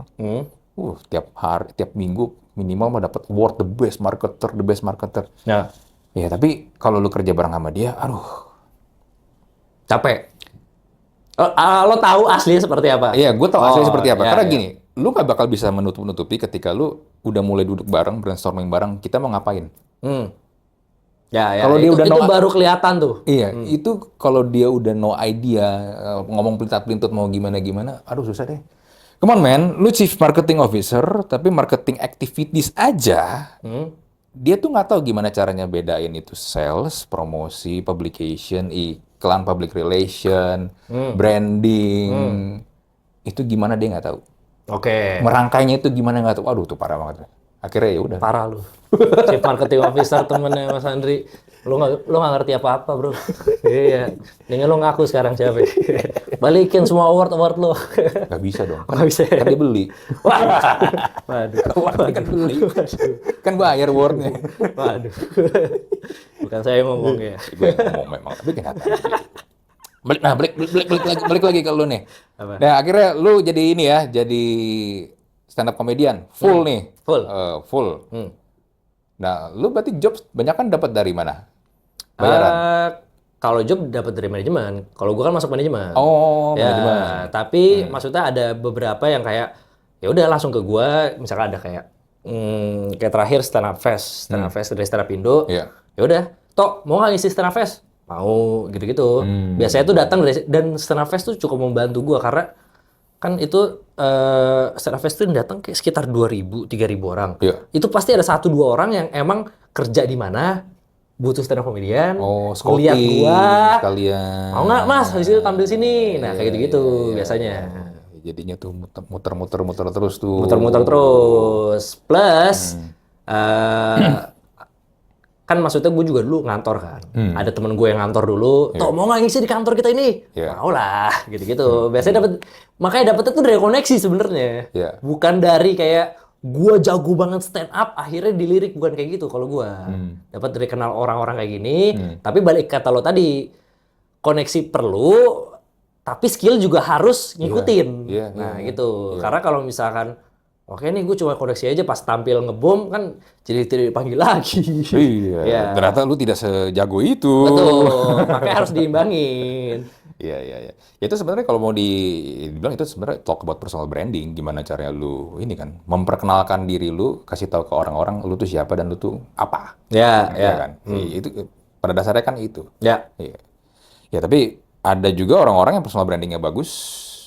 Ya. Contohnya siapa? Tapi tidak kompeten. Contohnya siapa? Banyak. Sebut nama dong, biar kita bisa ngomongin di sini. Banyak lah, ujung-ujungnya penipu. Oh ya. Banyak buka kelas ini itu menjanjikan kekayaan, kesuksesan seperti dia. Fake guru, fake guru. Fake guru, fake mentor lah. Tapi itu banyak banget sih, ya. Banyak yang Ada nggak di Indonesia? Ada, gue pernah ngundang salah satu korban. Hah? Korban? Korban itu fake mentor itu. Oh iya. Kelasnya 40 juta seorang. 40 juta? Ikut kelas? Lu mau tadi itu kan, kelas yang apa? Kelas keuangan motivasi itu kan, gunting 100.000 kan. Ya. Lu 100.000 aja lu udah ini kan. Terus aku gunting. Ya. Dan itu bayar 40 juta buat sukses. Sukses sekarang? Hah? Sukses. Ditipu sama fake Ya mentor. Allah. 700 juta akhirnya total ditipu. Itu baru satu orang. 700 juta? Itu baru satu orang tuh. Nggak, 700 juta habis. Jadi ikut kelas. Diajarin kan, oh ini begini. Cuman kata dia sih rata-rata materi yang diajarin itu ya lu searching di Google atau di YouTube mah ada lah. Ya. Cuman kan mungkin dia pengen... Dia nge-compile aja lah. Ya, dia nge-compile. Tapi kan dia bikin persona dia itu bagus banget. Sukses, usia Entrepreneur. Entrepreneur, usia muda. Terus kalau misalnya nge-post di Instagram tuh, oh foto sama siapa. Naik mobil mahal. Helikopter. Nah, itu kan bikin orang-orang yang mungkin masih muda juga, aku pengen kayak dia nih, cepet kaya ya kan. Ya. Nah, udah akhirnya kelasnya itu juga jadi ajang buat dia untuk jualan bisnis dia. Oh. Lu mau nggak invest ke bisnis gua nih? Iya. Siapa tuh orangnya? Di mana-mana sih. Gue tahu deh orangnya. Banyak lah. Huruf depannya R gue. Iya betul. Bener lagi ya. Temen gue juga banyak yang kenal soalnya. Iya. Orang bangsat tuh orang itu dari dulu tuh sampai sekarang. Nah iya, akhirnya uang habis gitu doang aja ya gara-gara personal brandingnya tuh terlalu bagus. Jadi kan paradoks ya. Ya. Gue suka istilah si Tirta tuh. Personal branding tuh paradoks. Oke. Paradoks gini. Di satu sisi lu butuh karena kan ya itu tadi kan lu butuh untuk memperkenalkan diri lu.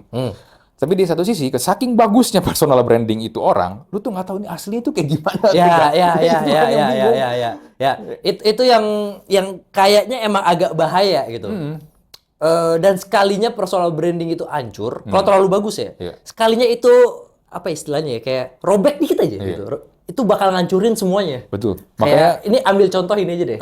Mario Teguh, personal brandingnya bagus banget. Ketika ada satu masalah dikit, Iya. hilang kan. Iya. Nah, jadi kalau bisa personal branding kayak masa bagus-bagus banget ya. Nah itu dia, gue setuju.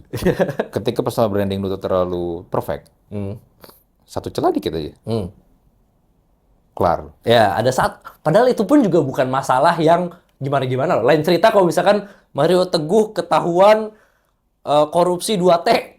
Ya, itu kan baru kayak... Tapi kayaknya kalau korupsi di negara ini dimaafkan. masih bisa nyalek. Bangsa kita pemaaf. Ya, gimana bro? Iya makanya, jangan terlalu bagus kalau menurut gua. Lu boleh bikin gimmick, lu boleh bikin karakter, which is okay kan, kalau menurut gua. Karena kalau karakter asli lu membosankan, ya siapa juga yang mau ngelirik lu. Ya, Iya kan? ya. Tapi- Kadang kan ada orang yang bilang gini kan, cara terbaik untuk sukses adalah jadilah diri sendiri. Enggak. Bener jadi diri sendiri, tapi pastiin dulu diri lo tuh menarik. Iya, pasti. Kalau diri lo nggak menarik, ya jangan jadi diri sendiri dong. Diri lu membosankan, kayak lu bilang kan. Lu dulu ini kan. Membosankan. Nerd kan. Iya. Ya, lu bawa itu jadi persona lu sebagai stand up comedian. Nggak works. Tidak, Kecuali nerd yang suka ngatain orang. Ya, nerd yang memang brutal. Harus ada yang ekstrimnya. Tapi pernah lihat nggak sih nerd ngatain orang? Wah, banyak, Pak. Banyak. Nerd tuh rasis-rasis kalau lo lihat di Discord. Tapi pakai akun anonim dong biasanya. Iya. Nggak berani terang-terangan. Nggak berani lah. Kalau terang-terangan mah nggak jadi nerd mereka. Iya. Lu kemarin bikin special show ya? Ya. Ya, balik lagi ke lu nih. Kita habis personal branding, kita balik lagi ke Duto. 30 Under Pressure. Ya. Ya, covernya tuh mirip kayak itu ya. Forbes 30 Under Betul, 30. ya. Oke. Kenapa 30 Under Pressure? Sebenarnya tuh karena pertama ya 30 Under 30 itu kan. Kayak gue ngerasa anjir nih award tuh pretentious banget. Kayak lu ngasih 30 penghargaan untuk 30 orang yang sukses pada saat itu. Awalnya gue mikir ini keren. Oke. Tapi setelah gue tahu, oh ternyata lu bisa daftar.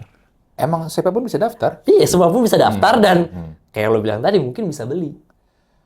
Ada yang kalau lewat agensi. Nah, itu kan. Nah, di situ tuh gue baru mulai mikir, ini orang yang daftar 30 Under 30, itu pasti pas daftar ngerasa dirinya sukses banget. Kayak, anjing gue sukses banget nih. Fuck, gue masukin semua kesuksesan gue di sini. Nah, itu tuh yang bikin gue kayak, anjing lucu banget. Orang-orang mikir kayak gini gitu loh. Iya. Ditambah kan gue tahun ini umur 30 kan. Gue pas bikin itu tuh umur 29. Jadi gue ngerasa anjing gue umur 30 kok belum dapet apa-apa nih. Gue belum ada kayak pencapaian yang gimana-gimana. Masih nggak ada? Ya setelah, kalau orang lain bilang kayak, lo kan udah kayak gini-gini gitu. Tapi kan tetap aja, kita tuh kadang suka kayak ngerasa kita tuh bukan siapa-siapa. Oke. Kalau belum ada di level yang ekstrim banget. Minimal lu udah masuk YouTube ya Panji. Ya mungkin bagi orang itu pencapaian. Tapi bagi kayak gua, karena kan gua memang stand up comedian kan. Gua kerja bareng Panji. Jadi masuk YouTube Panji sebenarnya gua masuk YouTube temen aja gitu loh. Skenanya. Iya. Nah, makanya pencapaian orang-orang kan beda. Nah, jadi kalau gua mikirnya kayak gua belum ada pencapaian yang gimana-gimana. Pencapaian gua tuh salah satunya adalah berangkatin orang tua gua umroh lah. Oh, oke. Nah, itu menurut gue udah pencapaian, itu udah flexing. Iya. Kalau mungkin rapper flexingnya mobil. Lu Enggak, berangkatin flexingnya orang gue udah berangkatin orang tua gue umroh. Itu menurut gue udah termasuk flexing yang luar biasa. Nah, belum ada sampai di tahap seperti itu dan akhirnya kerasa, anjing kok hidup gue gini-gini aja. Gue ngeliat teman-teman gue yang seangkatan kok udah pada sukses. Nah, teman gue tuh ada yang masuk 30 Under 30. Oh, ada. Ada. Oh, oke. Dan ngeliat gitu, anjing ini orang kok udah sukses dan lain-lain. Plus gue pada saat itu lagi nonton ada film di Netflix namanya Tick Tick Boom. Oh, Andrew Garfield. Betul. Bagus tuh film. Itu film bagus. Dan secara tema tuh gue suka. Karena mirip seperti itu kan. Dia ngerasa kayak, nih kok idola-idola gue di umur 17 tahun, di umur 18 tahun udah pada sukses. Gue di umur segini belum. Dan gue ngeliat teman-teman gue udah pada settle, udah pada nikah, udah pada kerja di mana gitu-gitu. Sedangkan gue masih berkutat dengan nulis materi untuk dia kan musikal ya. Iya, di musikal. Ya, gue nulis materi untuk musikal dan ini tuh menghasilkan buat gue nggak sih? Nah, emosi seperti itu yang akhirnya bikin gue mikir kayak jadiin spesial aja kali ya. Toh keresahannya sama. Nah, akhirnya jadilah itu 30 Under Pressure itu. Berarti lu cerita tentang ini, keresahan-keresahan lu menjelang umur 30 berarti. Akhirnya yang gue resign. Dulu tuh gue sama sekali persetan dengan apa ya ibaratnya ya. Ngejar passion. Oke. Persetan banget gue kayak apaan sih ngejar passion? Mendingan gue kerja yang bener. Gue kerja bener sambil sesekali gue stand up, gitu loh. Cuman ya sampai akhirnya udah titik di mana kalau gue berdiri di 2 kaki terus, nggak akan ada yang maksimal. Ya, jadi akhirnya gue memutusin ya udah gue cabut dan itu juga jadi salah satu pembicaraan juga di situ. Gue berantem sama nyokap, gue berantem sama keluarga gue, gitu-gitu. Iya. Karena kan stand up tuh sebenarnya bensinnya itu emosi-emosi negatif kayak gitu. Ya berantem, ya kesel lah, sedih lah gitu-gitu. Ya kan emang berangkat dari cerita-cerita sendiri kan, keresahan lu balik lagi. Jadi kebanyakan sih bakal bahas itu. Iya. 30 Under Pressure. Under Pressure. Lu tau gak sih? Forbes itu baru belum lama ngeluarin itu 30 Under 30 yang shameless. Apa tuh? Kan banyak dari Forbes 30 Under 30 itu jadi kriminal kan. Oh iya. Dibikin lah akhirnya top 10-nya yang shame. Yang shame tuh maksudnya yang malu gitu? Yang memalukan. Oh yang memalukan, ya. Ada begitunya? Dibikin. November kemarin kalau nggak salah. November 2023 kemarin dikeluarin sama dia. Salah satunya itu si FTX tuh. Iya, SBF. Ya. Oh, ada begituan, baru tahu gue. Iya, kan tadi kan lu juga bilang kan, semua orang bisa daftar sebenarnya. Betul. Jadi kan ada chance bisnisnya itu nggak legit. Ya, tapi masuk ke situ biar orang-orang tahu bisnisnya. Ya, tapi balik lagi, lu masuk ke Forbes itu kan it's a publication kan. Betul. Iya kan, itu kan public relation yang ya namanya media kan juga salah satunya kan yang dari situ kan dapat income-nya. Ya, dibikin sama dia tuh. Dan nyampe 30 orang. 10-an kalau nggak salah ya. 10-an. Anjing penipu semua tuh. Iya, penipu semua. Tapi yang lama-lama nggak masuk tuh kayak si siapa tuh yang Theranos tuh. Yang cewek, Yang lupa cewek, gue namanya siapa. lupa gue namanya siapa. Itu kan juga heboh dulu. Ya. Gila kan, sampai segitunya. Gila bro, akhirnya ya udah itu. Tapi dulu tuh ada kayak pikiran gue kayak apakah buat sukses itu emang harus masuk Forbes 30 Under 30 itu? Karena kan itu jadi standar kesuksesan kan. Iya. Ini orang kalau udah masuk sini tuh udah sukses banget. Ini top of the top dari kesuksesan nih. Nah jadi ya kayak gue mikir anjir. Kayaknya gue umur 29 udah nggak mungkin gue masuk 30 Under 30. Kayak terlalu mepet waktunya untuk ngejar itu loh. Kayak ya udahlah bikin yang under pressure aja lah gitu loh. Jadinya ya spesial itu. Tapi lu sekarang masih under pressure? Merasa under pressure nggak? Enggak lagi. Enggak. Udah cukup happy gue sekarang ya. Dan sebenarnya happy itu adalah masa-masa yang sangat berbahaya untuk stand up comedian. Oke, bahayanya? Karena nggak ada materi yang bisa dikulik. Oh. Iya. Justru yang ladang buat nyari jokes-nya itu ketika lu lagi nggak happy. Iya lagi. Iya. Ketika lu lagi happy ya lo nggak akan mikirin kayak masalah-masalah di dunia. Itu yang gue lihat di Kevin Hart tuh. Betul, ya. Ketika dia udah tajir banget, udah susah tuh buat dia. Jokesnya tuh setelah dia udah sukses banget di top kayak sekarang tuh, jokesnya udah nggak itu dulu ketika dia lagi masih bang. Betul. Karena penonton pun juga sukanya ngelihat orang lain susah. Iyalah. Bener. Makanya kayak kemiskinan atau cacat. Itu tuh sangat lucu ketika jadi sekarang kan banyak stand up comedian bahas kemiskinan, cacat gitu kan. Kita nonton itu tuh terhibur. Tapi kalau misalkan ada stand up comedian bilang kayak, "Cing gue kaya banget." Kenapa ini orang nih? Masih gitu-gitu kan, ya nggak relate jadinya. Itu jadi warning buat lu ya? Warning. Kalau terlalu bahagia, stand up comedian tuh nggak boleh terlalu bahagia. Ya. Harus gelisah, harus resah. Gelisah, ya. Memang kayaknya jadi stand up comedian tuh jadi pasien tetap psikologis sih kayaknya. Jadi pasien tetap pasti. Mau nggak mau. Iya. Atau kalau nggak lu ini men-challenge diri lu ke New York gitu, ikut Panji. Gue dulu pernah mau. Oke. Gue dulu pokoknya pas Panji ke New York, gue tuh WhatsApp Bang Panji kan. Bang, living cost di sana berapa sih? Gitu. Nah, sebenarnya itu nanya-nanya biasa aja. Nanya-nanya kayak basa-basi aja lah. Iya. Kayak berapa gitu. Tapi memang ada pikiran buat suatu saat mungkin gue ngetes kali ke sana ya. Nah, sama si Bang Panji dianggap itu serius. Wah, iya dong. Dianggap itu, wah ayo tuh, kesini tuh. Panji butuh teman soalnya. Gue butuh teman, gak ada teman di sini tuh. Iya, gue ada satu kamar di sini. Lo kalau mau datang ke sini. Nah, akhirnya karena dia nganggap itu, gue nggak tahu dia nganggap itu serius atau bercanda juga ya. Iya. Jadi ya udah dia ngomong ke orang-orang, ada nggak stand up comedian yang mau ke New York? Ada nih, Duto namanya nih. Mau ke New York nih. Terus bang itu gue bercanda doang bang, serius. Nah akhirnya ya udah jadinya bola bergulir. Jadi misalkan gue ke komunitas stand up gitu, ya orang udah mikir kayak, oh ini orang mau ke New York nih. Enggak, itu bercanda doang gue. Nah gitu. Tapi kan lu juga sering stand up pakai bahasa Inggris kan? Lumayan sering. Tapi nggak yang rajin banget. Lebih sering bahasa Indonesia gue. Oh, iya. Soalnya kalau di Jakarta tuh kan sebenarnya ada yang Batavia Jokers namanya. Iya, Batavia Jokers. Itu tuh secara secara culture-nya mungkin belum kebentuk. Beda sama yang ini kenapa kayak gempa gini ya? Iya, kayaknya ada Godzilla lewat. Ada Godzilla lewat ya? Di gempa. Apa kita gempa tetap podcast kayak gini? Iya, tetap sama. Kita profesional. Kita profesional. Lebih ke arah nggak takut mati sih. ya kalau misalkan Batavia Jokers tuh, itu bagus banget. Tapi secara culture kayaknya belum membentuk di Jakarta untuk yang bahasa Inggris. Jadi memang secara secara frekuensi bahasa Inggris belum sebanyak itu dibandingin bahasa Indonesia. Gitu. Iya. Berarti lu belum ada planning lagi dong? Misalnya tahun ini lu target apa gitu yang mau lu achieve? Gue tahun ini pengen bikin spesial lagi sih. Tapi tour. Oh tuh. Pengennya kayak gitu. Okay. Cuman itu kan maksudnya masih andai-andai aja kan. Mungkin itu bisa terjadi kayak bikin tour atau mungkin ada target gue yang lain. Belum tahu.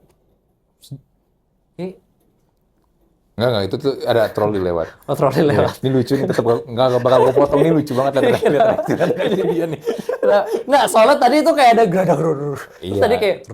Sebenarnya gue udah terbiasa, karena suka ada orang ambil barang lewat, jadi menggerebek-gerebek. Oke. Aman nih? Aman. Bukan gempa, bukan ada bencana? Bukan. Kalau ada gempa, handphone gue bunyi kok. Ya. Enggak, gua nggak yakin sih di Indonesia alertnya sebagus itu ya. Kalaupun bunyi, gue yakin pas udah di rumah sakit bunyinya.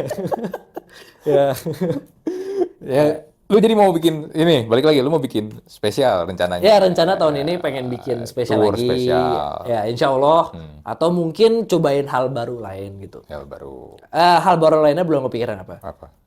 Staff sus? Gitu? Enggak deh. Nggak mau gue. Gue maksudnya sekarang kan emang lagi bermain di politik ya. Iya, banyak kan lu diundang TV segala macam. Iya, tapi gue nggak mau masuk ke dalam pemerintahan ya. Karena? Karena jadinya nggak netral. Oh. Ya, jadinya kayak mau ngomong apa jadi susah. Kan ini gue sekarang ngomongin politik ya. Pasti kayak di TV gitu atau mungkin ngisi di acara apapun itu aja tuh udah ada kayak warningnya gitu loh. Bang, jangan bahas ini ya. Bang, jangan bahas itu ya. Itu aja tuh udah mulai cukup mengganggu gue. Kayak, ini gue pengen ngomongin ini, kenapa? Jangan bang, ntar ada yang nonton gini-gini. Oke, yaudah. Apalagi kalau misalkan masuk ke dalam pemerintahan. Yang dimana kan itu, mau nggak mau gue jadi muka pemerintahan kan. Nggak boleh ngomong, wah itu makin susah lagi kayaknya enggak sih. Lu harus ganti karir tuh kayak gitu. Ya, kecuali gajinya 200 juta per bulan. Kayaknya gaji enggak sih. Tukinnya. Tukinnya segitu, oke, nggak apa-apa. Diam gue, tutup mulut gue. Yang penting hidup gue santai. Tapi kalau misalkan harus masuk ke sana, terus ngomong dibatasin, apalagi gue stand up nggak boleh, itu kayaknya enggak sih. Terlalu apa ya? Terlalu berat buat gue. Tapi kan nggak, who knows ya ke depannya ya. Tapi buat sekarang lu nggak tahu nih. Kayaknya enggak ya kalau Kayaknya enggak sih. Ya nggak tahu kalau misalkan 20 tahun lagi, 30 tahun lagi itu ada yang nawarin dan gua ngerasa, oh ini kayak gue lebih butuh duit untuk keluarga gue nih. Ya mungkin gua ambil. Cuma kalau sekarang sih kayaknya enggak, saya masih enak kok hidup susah seperti ini. Saya enak-enak aja. Iya. Oke. Wow, gila. Kita ngobrol udah berapa lama ya?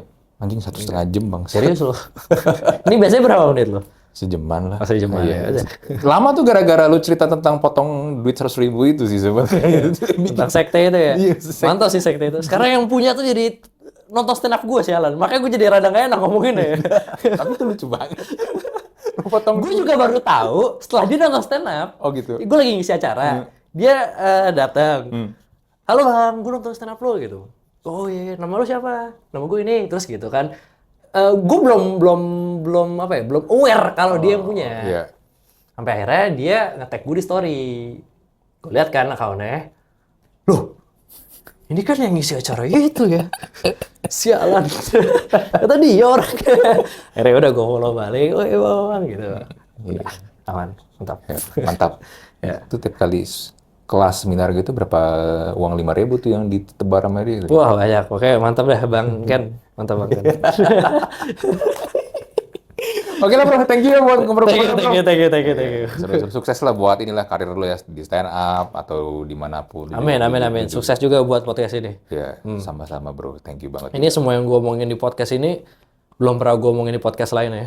Kata juga bintang tamu ngomongnya gitu. Ini gue belum pernah ngomong di tempat lain nih. Pas dicek, oh anjing di sini udah. Banyak banget. Itu kata-kata template banget itu soalnya. Oke, jumpa lagi ya di Talk to Talk episode berikutnya. Bye.